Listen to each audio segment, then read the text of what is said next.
So మళ్ళీ బాబా పిల్లలైతేనే వస్తారా? జ్ఞానంలో రాని వాళ్ళ పరిస్థితి ఏంటని ఇంత కన్‌ఫ్యూజన్ పెట్టుకోవద్దు. జ్ఞానంలో ఉంటేనే స్నేహము, సంయోగం ఉంటది. జ్ఞానంలో లేకపోతే స్నేహం, సంయోగం ఉండదు అనుకోవడానికి కాదు. చట్టం చట్టమే ఇక్కడ.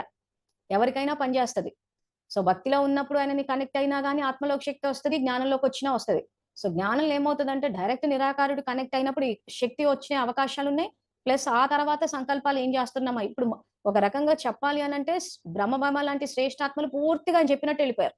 తర్వాత 69 నుంచి వచ్చిన ఫాలోవర్స్ వీళ్ళంతా ఎట్లొచ్చేసారంటే పూర్తిగా వ్యతిరేకంగా వెళ్ళిపోయారు. సో ఎటు పోయినా రికార్డింగ్ అయితే నడుస్తోంది. సో దాన్ని బట్టే సృష్టి తయారవుతోంది.